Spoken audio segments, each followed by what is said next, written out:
各位观众、各位听众、各位网友，大家好，欢迎来到我的频道派 TV。今天是纽约时间6月22号，今天是星期一。继续昨天的这个中印边界争端。那么现在呢，根据印度的反应说由于中国使用了狼牙棒，它看起来的威慑力很大，那么让印度人很害怕。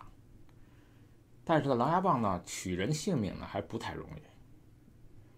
刀剑这些传统兵器呢，很容易伤人性命，或者不太适合群体斗殴，或者印度人他也会使用狼牙棒，所以这是一个技术活，所以我们要进一步分析一下，这次群殴导致这么多印方人员的伤亡，惨烈程度不难想象。但是群架里光用狼牙棒和石块就能取这么多人性命，难以理解。我想要么是人数对比悬殊，或者是突然袭击。那么明显的是印度准备不足，或者是有一方占了地势之利，那又是中国占了地势之利了。当然是不能怀疑印度方的战斗力的。那么中方人员呢有死亡，而中外媒体呢都看不到任何确切的消息，大概就能说明了中方人员的纪律性好，保密工作做得好，服从性好，也说明了中方军方和政府都有冷处理的决心，不刻意挑动国内外的情绪。但是在这种惨烈的冲突中中方一定是有不少伤亡。以中国军人的纪律性和中方冷处理的总方向，那么中方应该不至于对印方进行压倒性的全歼的攻势。那么这种武器呢，不可能杀死这么多人，所以只能说，如果发生战斗的话，那么中方的伤亡一定不会比印度少。再说说上面例举的几种可能性。第一，人数悬殊，群殴的时候中方人多，那么人多的时候中方没有见好就收，就把对方多人打死或重伤，那有点过度武力的意思。那么其实中国以多打少继续痛殴的可能性呢不大，突然袭击的可能性大，那也许是印方正在睡觉呢。那么不相信印度呢会那么没有警惕性。印度你要知道和巴基斯坦打了多少年仗，每天都在打仗，他的战斗力是很强的。印度的军队不是你想象的是阿三，那么很可能中方突然向山下丢石头，印方躲闪不及，那没有控制更好武力，就第一仗就打输了，而且救治不利。那么由于山高皇帝远，印度的伤员没有得到充分的救治，也没有很快的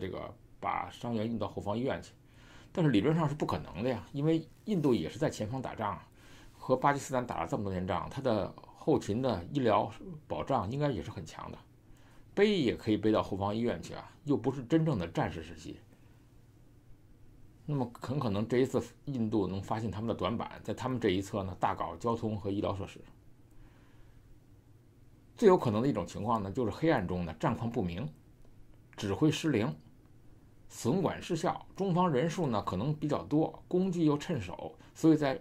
半夜的混战中占了便宜呢也不知道，所以没有人叫停，什么也看不见，所以这种斗殴号称持续了7个小时，7个小时指挥官都没能叫停，应该双方都在混战中打红了眼。中方应该没有什么压倒性的优势，否则不会打7个小时，所以他的损失也不会比印度少哪里去。所以当中方硬是把这件事冷却下来呢，不在舆论上造势，如果是这样的话呢，我是很佩服中方的冷静和理智了。相比之下呢，印度的民粹政府、民粹媒体、民粹民众的形象呢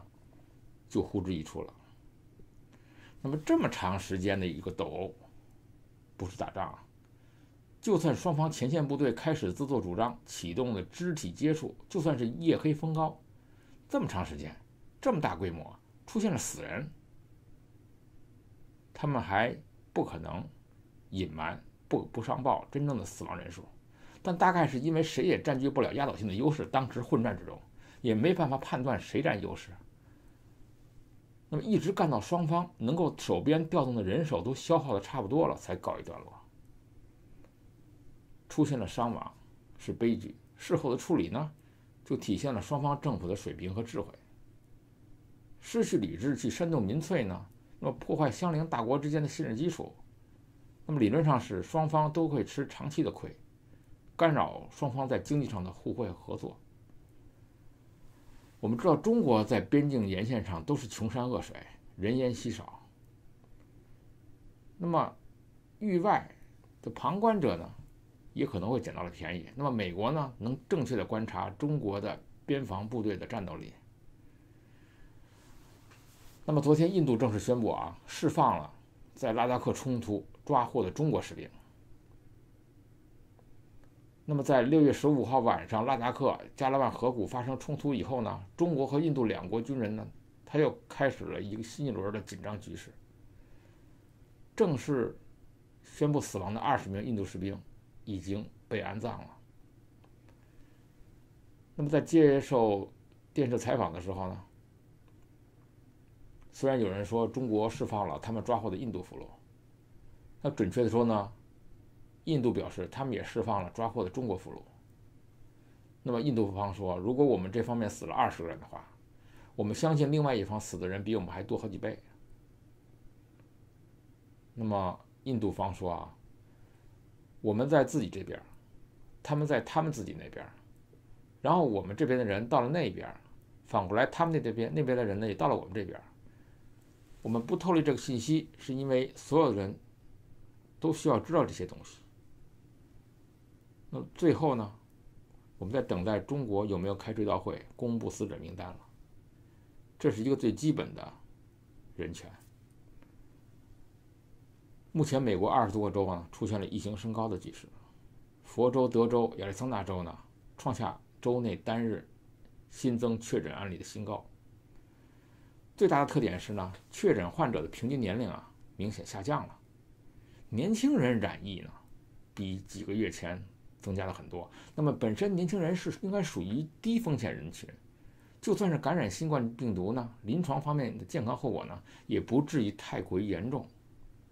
而且又发现了曾经患过新冠病毒的人他能够在4个月内又2度患上新冠病毒。那么很奇怪的是在过去1个月的确诊案例中呢，35岁以下的民众增加了15%，那么50岁以上的民众的比例呢缩水了，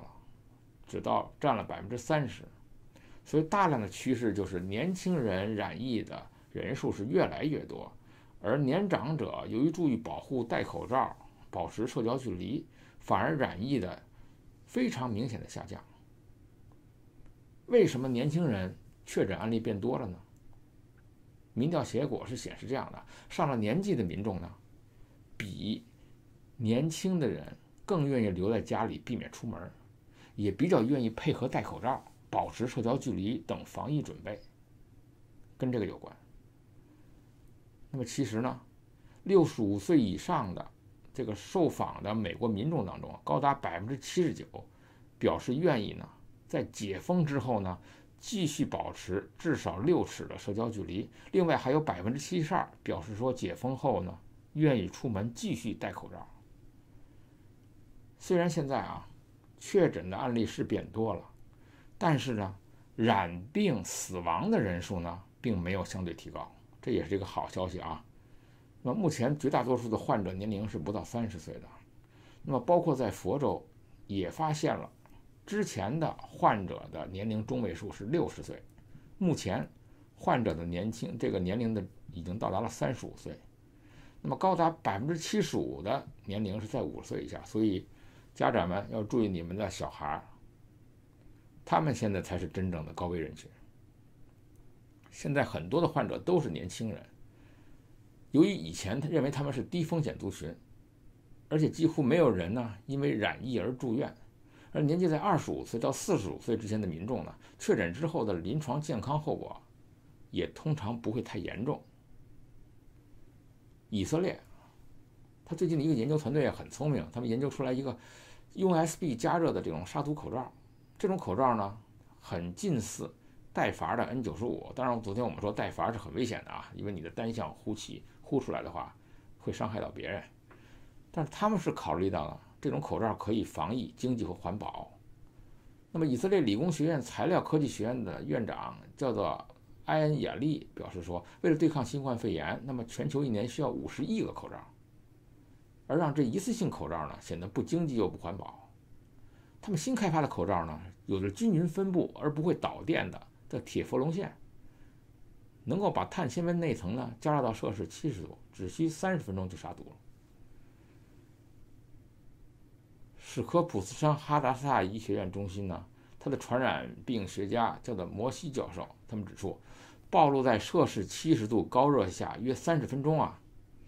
无疑就能够杀死新冠病毒了。但是反复加热呢，就会损害口罩的纸张或者是织布的构造，可能破坏往后防范疾病的能力。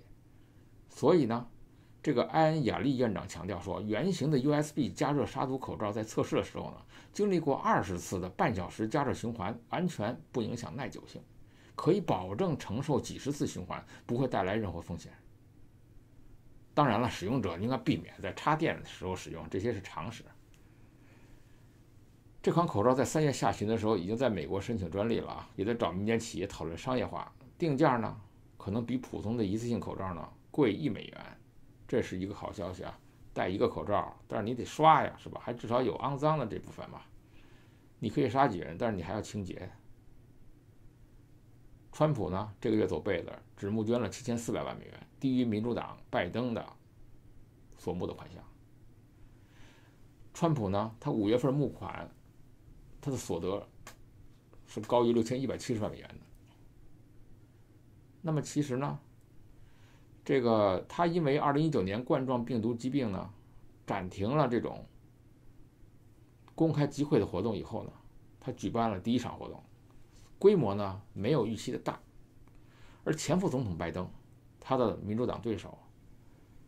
将代表民主党在11月3号大选角逐大位。那么这几个月呢，拜登是积极筹款。由于疫情和许多的美国城市因为抗议警察暴力而动荡不安，美国面临着双重危机。拜登在全国性民调的支持度呢领先了川普，而拜登和民主党全国委员会 DNC 5月份共募得8080万美元，是他们开始募款以来单月募得最多捐款的一次。但是根据两边竞选团队啊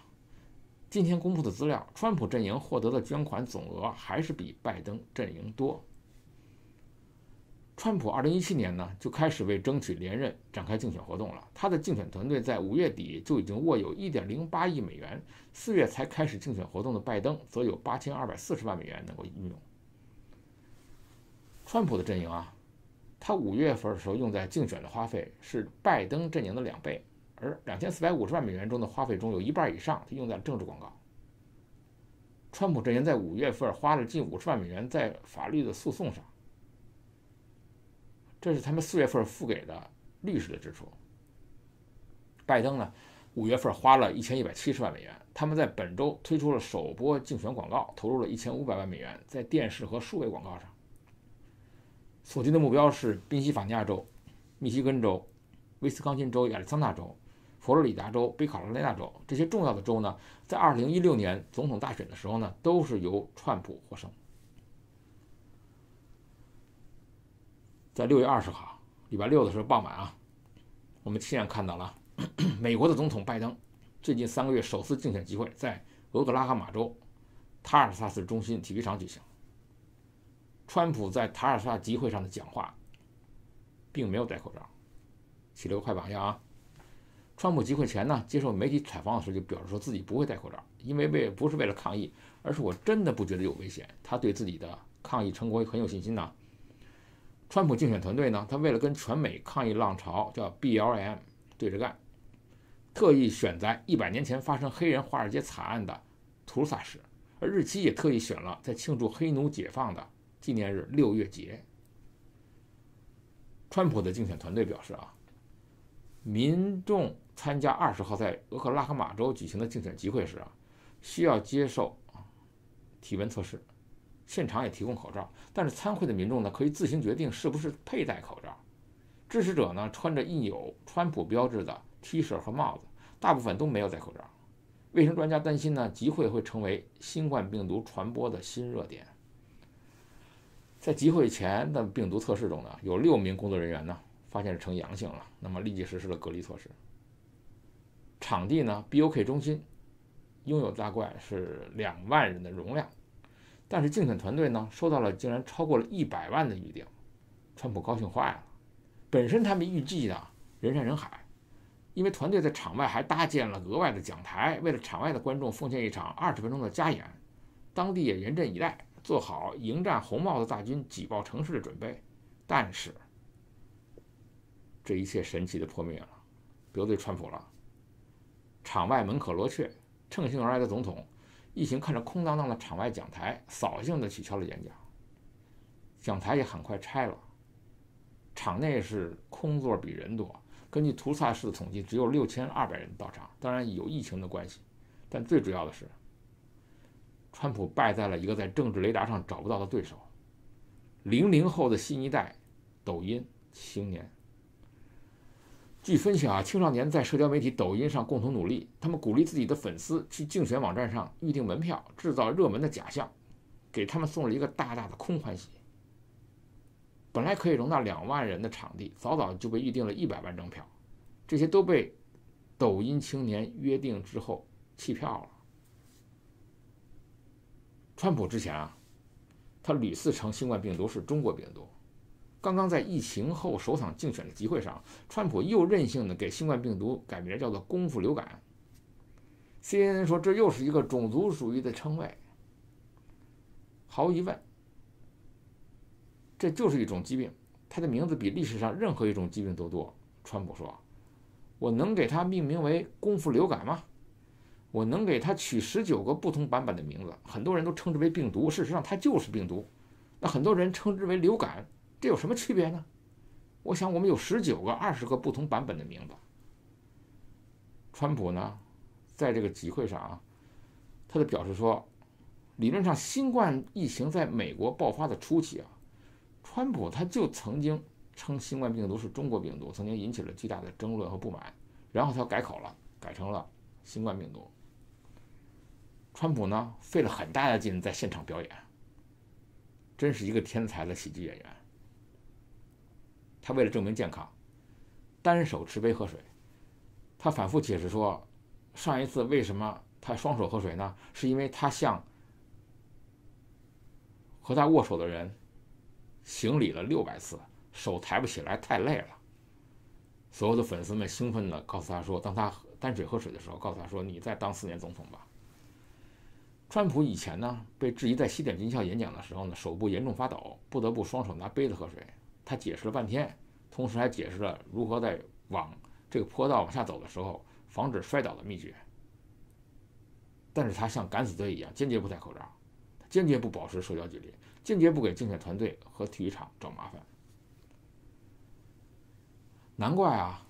本该领导抗疫工作的专家叫做伏羲医生，他惨然一笑，他说，大家不要担心第2波病毒的来袭，因为第1波还没有过去呢。当然了，副总统彭斯宣布美国疫情已经达到了水平线，可是别人家的水平线是接近0，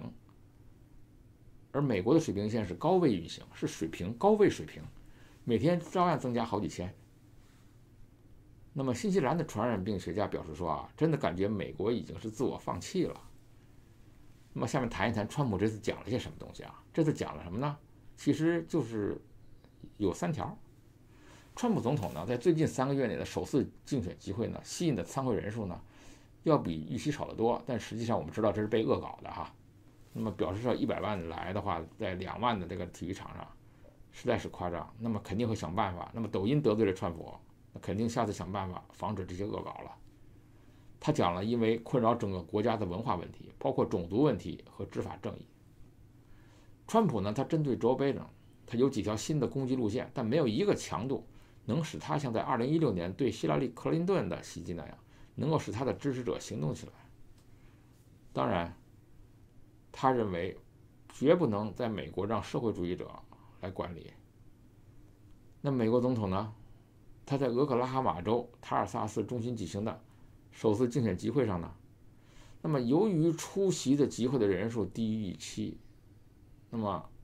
川普不得不取消了场外面对观众露天演讲的活动。当然了，这实际上是一个很大的意外。当时啊，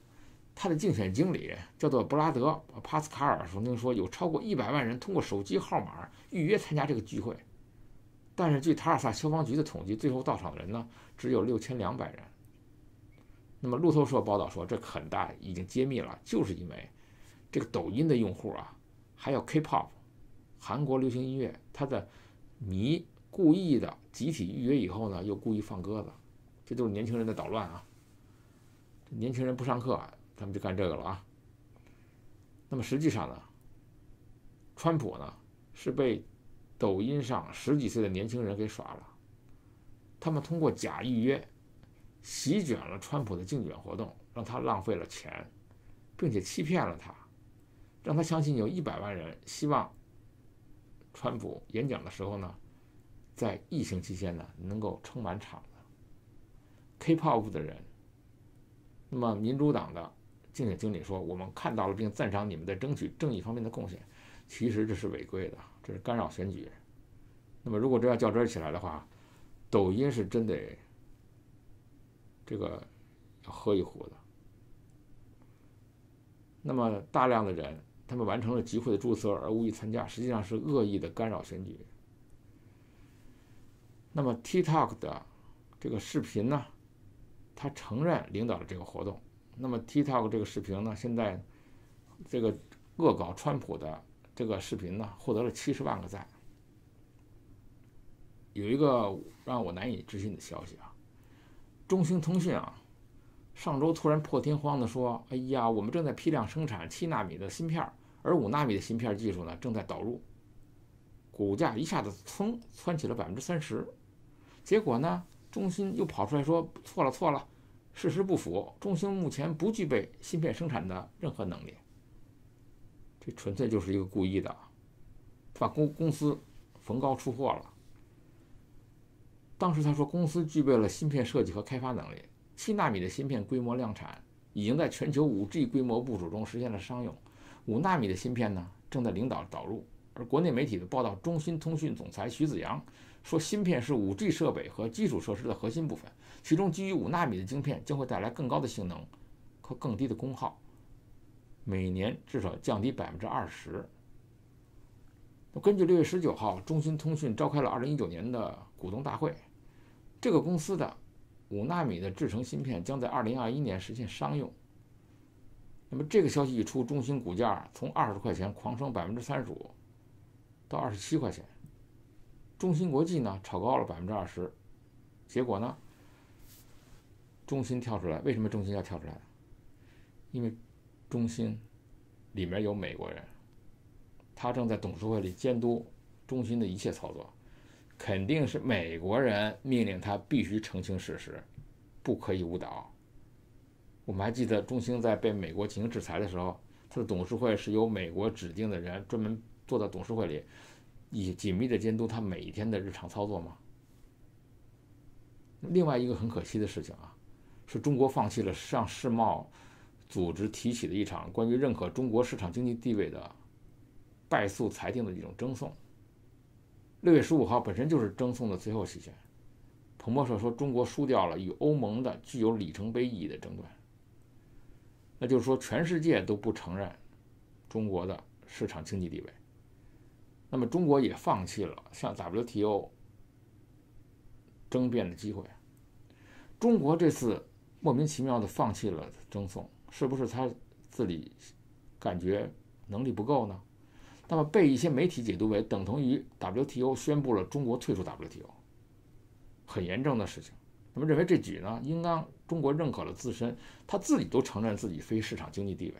那么这将会对中国未来产生重大的影响。WTO 的市场经济地位为什么那么重要呢？我们知道中国在2001年他加入了 WTO 的时候呢，并没有被承认为市场经济地位。这个地位之所以重要呢，它一个重要的原因就是它影响了中国被反倾销成功的概率。反倾销能够成立的必要前提是，从反倾销发起国的角度来说，是该国进口商品价格低于它的正常价值。2016年12月，中国加入了世界贸易组织15周年，在近15年来，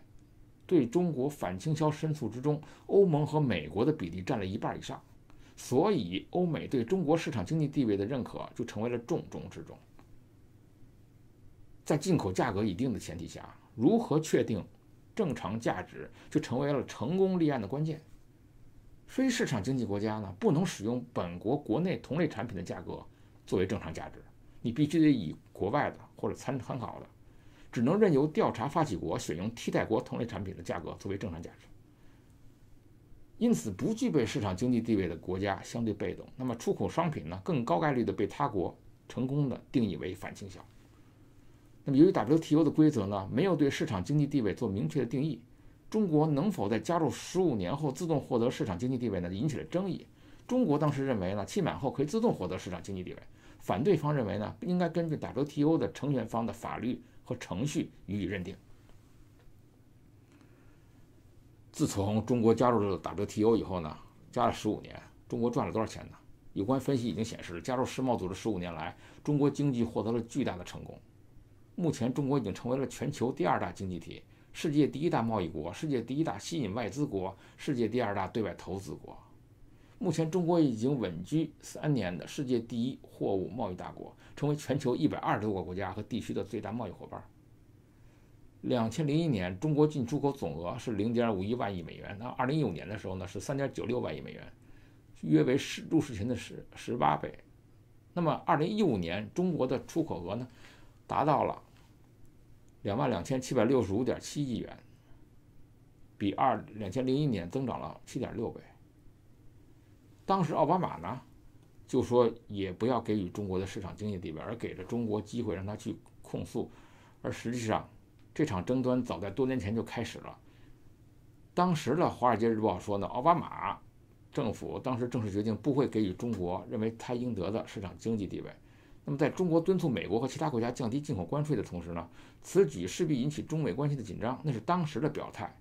但是，按照世贸组织的规则，中国将会在2016年底在全球范围自动获得市场经济地位。那么，中国于2001年加入世贸组织，但是奥巴马政府对此持不同的意见，所以严厉的反对。而当时的美国政府呢，一位的高级官员在采访中称，在美国不会改变中国作为非市场经济的地位。中国加入 WTO 的协议并没有要求美国或者任何其他 WTO 的成员国在2016年12月11号之后自动给予中国市场经济地位。所以，中国如果希望获得市场经济国家的待遇，并从中受益，就必须改变自身的做法，让市场在经济中发挥决定性的作用，而事实上没有。同时，到今天，中国甚至放弃了争辩的机会。那么实际上是中国已经准备承认自己是非市场经济地位，而已经准备退出 WTO， 甚至已经准备闭关锁国，甚至已经准备进行票证经济了。这是一个方向，已经没有人在帮你了。那么你又不可能自动的获得市场经济地位。日本也宣布不承认中国的市场经济地位，到底中国到底是不是市场经济地位呢？那么任何一个产品，那么输入到任何一个欧美国家，那么别人都可以跑过来说你是倾销。那么对于中国来说，未来呢，实在是非常非常的危险，因为如果你不被认定为市场经济地位，就相当于你已经自动退出了 WTO。派 TV， 欢迎订阅，我们明天见。